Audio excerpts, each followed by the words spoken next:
Cracker Barrel has taken a major hit over the last week, with some news outlets now reporting that the restaurant is quote-unquote dead. That's right, but that's not all, folks, because guess what? We now know the marketing firm that was in charge of helping Cracker Barrel do all of its rebranding and communications. And you won't believe, it's the same people behind Bud Light.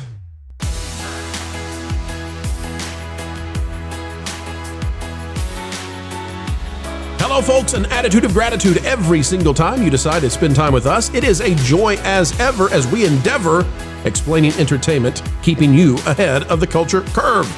Folks, we need you to drop a comment down below and let us know. Are you shocked at all that the same people behind Bud Light and the fiasco there are the same people behind what's happening in Cracker Barrel? We've got a big video. We got a lot to go through. It's going to take us a little while, but folks, we know that you have a desire to know what's really going on with Cracker Barrel, with the attacks on Americana, and we're gonna give you a video of excellence. Stay tuned. Let's hit it. Who could have seen it coming? Who could have seen this? Oh, wait, all of us. From the New York Post. Hey, Sydney Sweeney does ballet in a leotard. What? They're covering some things, eh? Cracker Barrel suffers sales slump after woke logo backlash. Dead for a week. Taylor Herslich is the author here out of New York Post. Let me say it again. According to the New York Post, Cracker Barrel was dead for a week. So if you wondered why they switched the logo back as fast as they could, if you wonder why they complied with the Orange Man, despite Karen's CEO Butt 3000, it's because they had a crisis on their hands. And that crisis is not about to end. So let's see how it's going. Cracker Barrel suffered a hit to sales after it unveiled its woke new logo, which faced heated backlash from customers online and even El Presidente. Starting August 19th, the day after the logo was revealed, transactions slowed at Cracker Barrel restaurants, according to debit and credit card data from Bloomberg Second Measure, a data analytics provider. Boy, I bet Cracker Barrel loves them. That's, they're best buddies now, Bloomberg Second Measure and Cracker Barrel.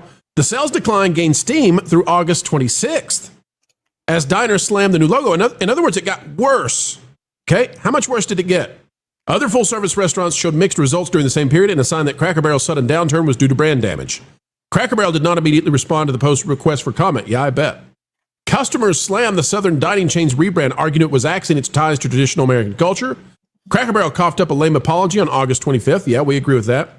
The rebrand, which also included remodeled restaurants with brighter lighting, white paint, and fewer tchotchkes, those are relics, was meant to attract Gen Z customers and drive growth as Cracker Barrel dealt with steep traffic declines. And we'll explain that in just a minute. But instead, it further hammered sales as longtime customers abandoned the chain and made angry complaints to workers.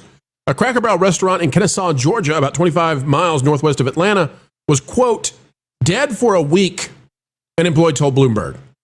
And if you'll recall, we've reported here on this channel that we had heard there were emergency meetings with servers at Cracker Barrel trying to reassure them that guests would come back. Don't quit your job. Don't leave yet. They'll be back. We'll weather the storm together.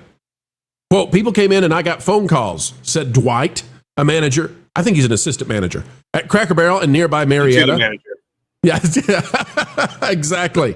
Who has worked for the chain for 22 years. Oh, people do care about the brand. They were very passionate. People were angry, he added. Shares in Cracker Barrel have cratered about 10% since the new logo was revealed, and brand perception has soured.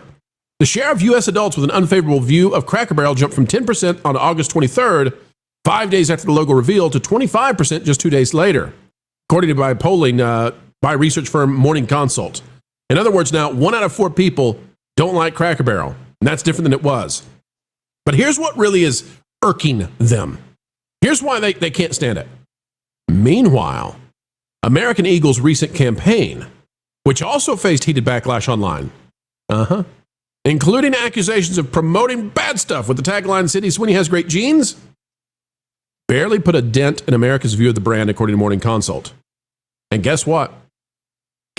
American Eagle stock has gone up while Cracker Barrel's has cratered. The reason they had to do what they did is because they were in a crisis, a total, full-blown crisis with stores dead for the past week. I'm here to tell you, people are catching on that it's only the logo they changed. They haven't changed their mind on anything. Just the logo. Just put Uncle Herschel back. Just try to survive. In just a minute, I want to address this idea that traffic went away. But first, I want to hand it over to the panel and just ask you guys, do you think traffic is going to come back to Cracker Barrel now, or is this a semi-permanent piece of damage on the place most people just wanted to get pancakes? I think a lot of damage was done. Right now, I just saw on one of the highways over here, there was a Cracker Barrel billboard, and it was the new logo still. So they have not changed things back yet. I was with a friend last night who used to work at Cracker Barrel and was telling me there was one night where they didn't have the casserole. And so when people showed up to get seated, she would say to them, "Hey, just so you guys know, we don't have our casserole today." And she said most of them turned around and walked back out. That's how like brand loyal the people at Cracker Barrel are. They have what they like and they want what they want. And when you take that stuff away, they're going to go away. And honestly, in the environment that we're kind of living in right now, I don't think they're going to come back. I think this was such a huge misfire. The fact that this lady is still the CEO is mind-boggling to me. Well, we're going to talk about the CEO in just a minute. Ron, Culture, your thoughts on Cracker Barrel, whether it can come back without making any more changes? Because as far as I know, they're going ahead with the remodels. God, I don't think they're going to come back like they were before, for sure. I went to Arby's one time, which is the Arby's stands for America's Roast Beef. Yes, only one time, sir. Ron? Was it that bad? One time at Arby's and you were done? I went and I asked for a sandwich and they were out of roast beef. That's a problem. Yeah, when roast beef is in the name of your restaurant and you're out, and I didn't go back to Arby's for years after that. I'm not kidding. That's like going to Pizza Hut and them saying, "Sorry, sir, we're out of crust." Right. It's just so it's one of those things.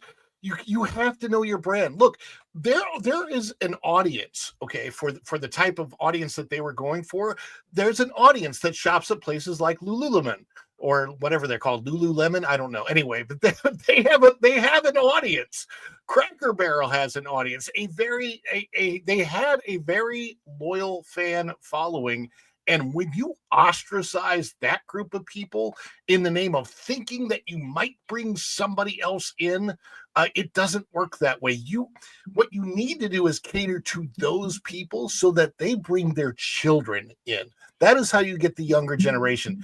I think the same thing is happening to Disney right now.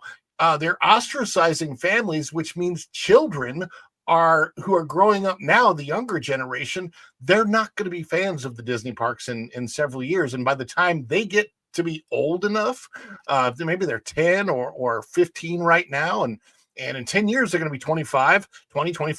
They're not going to go to the Disney parks. They're not going to do what Disney hopes that they will do. And it's the same thing with Cracker Barrel. No, if kids aren't playing the peg game because their adults aren't taking them, their parents or grandparents aren't taking them, they're not going to go. And they have lost a significant portion of their audience. They may not be able to recover from this. So let me walk you through what I think happened at Cracker Barrel, according to people I've talked to. And I could get this a little wrong, but I think I've got it right, based on folks I've talked to and what's been going on at that restaurant chain now for a while, maybe for a decade. What I've been hearing, guys, is that Cracker Barrel, to get their stock really going, what they wanted to do was they wanted to expand into the West Coast. But the problem was that as they expanded the West Coast, what they found out was that it's really expensive to operate in the West Coast, and so their restaurants were not doing so well. And Cracker Barrel, for the first 40 years of existence, had only lost 2 stores ever, and suddenly they're having a bunch of stores go down. And so they said to themselves, okay, well, how are we going to manage this? Like, we've expanded in the West, and it's way more expensive to operate here because of government rules. So what are we going to do?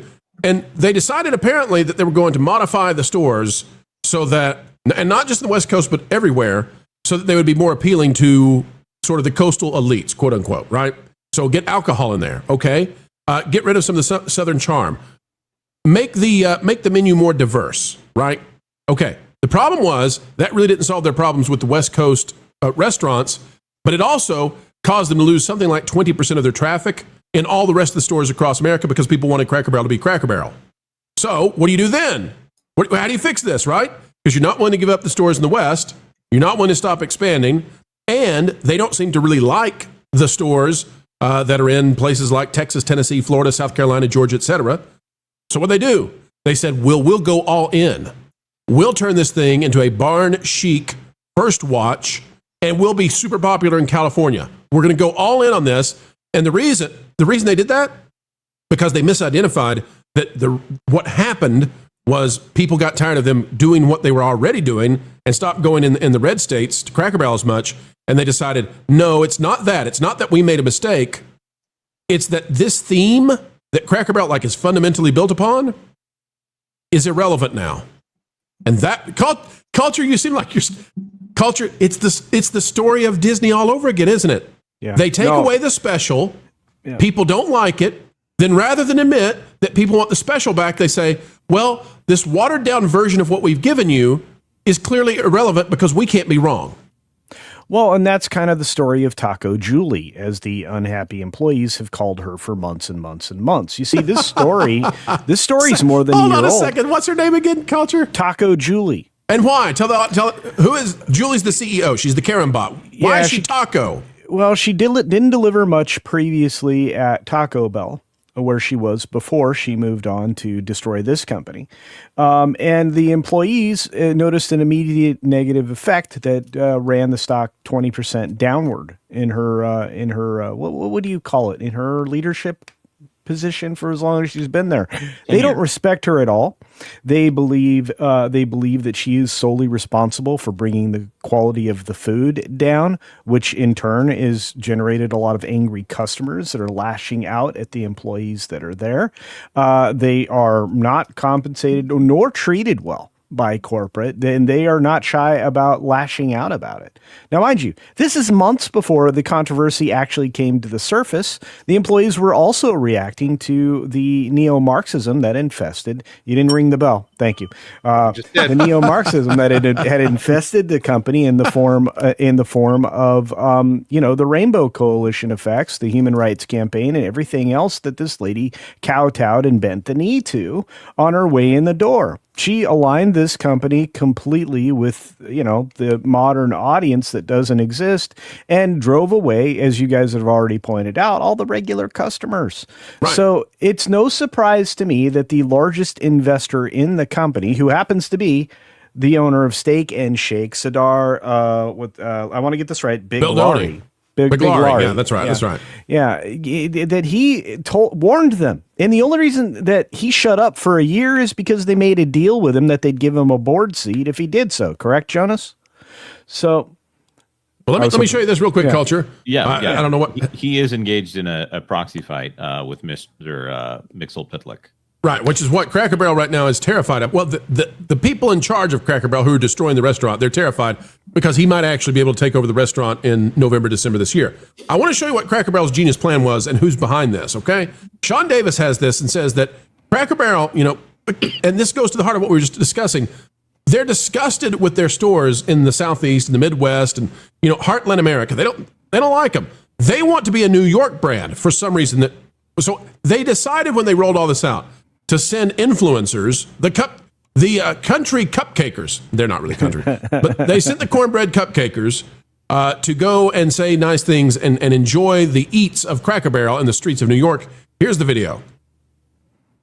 Let's adventure to a day of events in New York City. It says, so Cracker Barrel was hosting a pop-up at Gravensfort, giving a taste of their restaurant for one day only. Here's the look at that. Look at all the influencers they brought in for this. It's a beautiful, lovely thing. That's so good. Anyway, that's what they've been up to at Cracker Barrel. Jonas, it's not working, and it's the same thing that Disney tried with or is going to do with Frontierland. Right. I think they got confused on the brand. I think this is inherently, there's some marketer that came in that tried to find something that could fit in that vibe right there, and they probably looked at what's going on down in Waco, Texas, with the stuff that Chip and Joanna Gaines are doing down there, and said, "Well, this appeals to the specific segment of the market that the CEO happens to be." And so let's just say that we'll do this everywhere. This is the problem. They could have had a regional branding change and been just fine. But instead of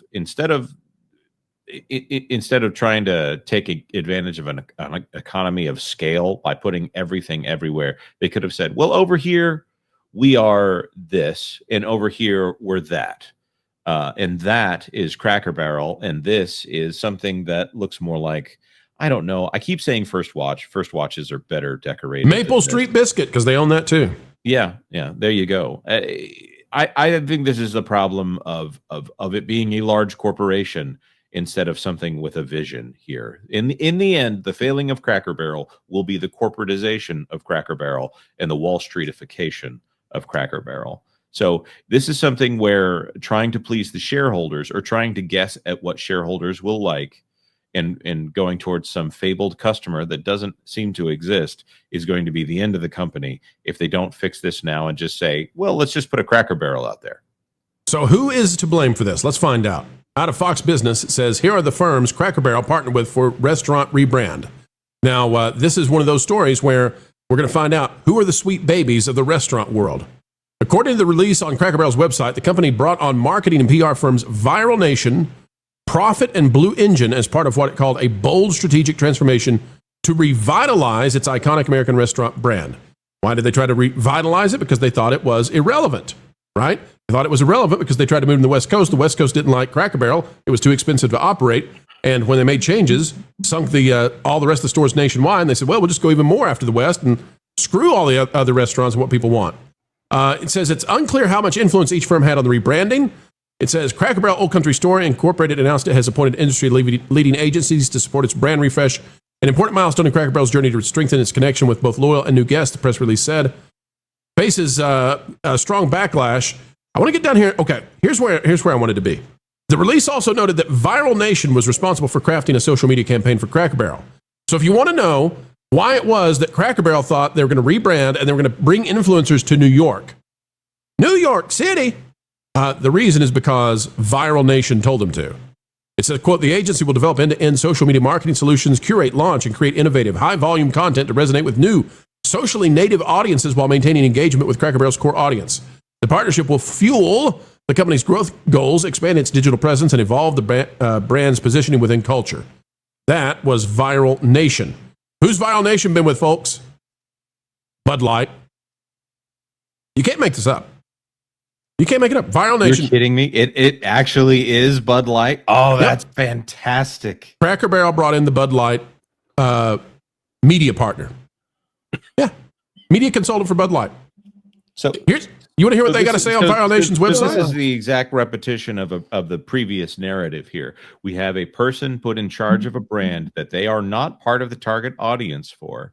Someone who is, I mean, there's no reason that Cracker Barrel can't appeal to a woman who happens to be a CEO of a Fortune, well, I don't know if Cracker Barrel is Fortune 500, of a large company, a large known brand.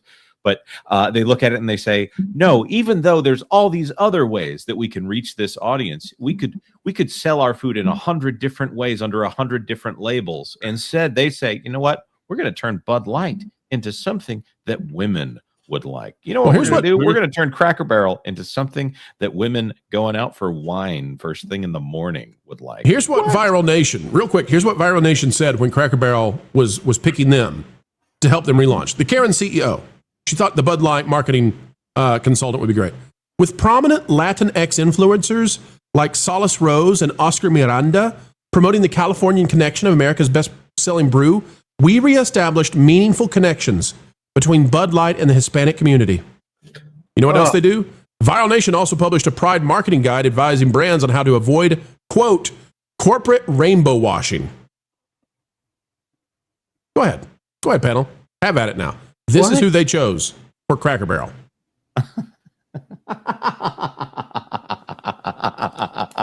You can't just have a good product anymore. You can't make this up. It has to mean something. Oh, my goodness. You can't make this up.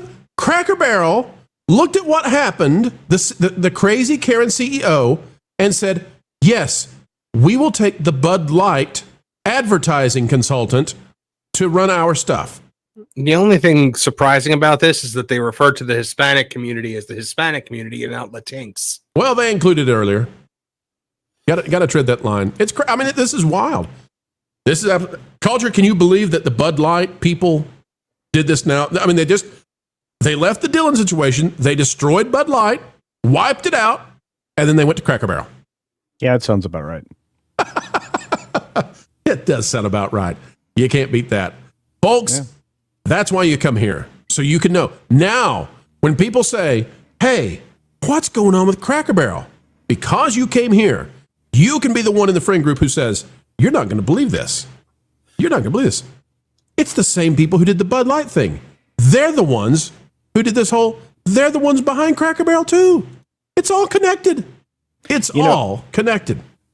Pro, they also bought their way into the Nation's Restaurant News 2025's Power List with the hashtag Women in Food Service.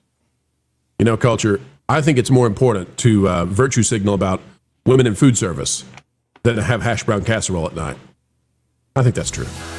Put this baby to bed. This video is over. Turn off the lights, but not quite yet, folks, because we do ask one final thing before we say goodbye. That is, would you consider clicking the like button? Share, subscribe, click it and stick it to those algorithms. It is the notification bell, and drop a comment down below.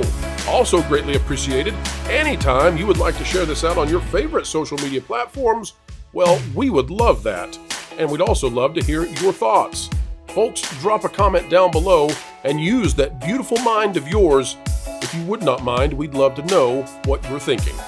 Also, if you would like to become a member of the channel, it's as simple as clicking the join button. It is the price of a soda per month, and you'll gain access to all kinds of new, cool, exclusive information.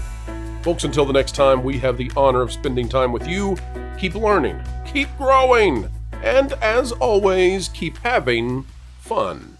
Jump into the water. Why listen to music made by people and companies who really don't like you? Check out Vacation Radio today and prepare for all new content made by the people behind the WDW Pro Channel. It's the place you need for all the music. That should be fun. So I give them cannonball. Yeah! Hundreds of songs, every genre you can imagine. Listen live on YouTube and enjoy a set list that's always sunny. It's Vacation Radio.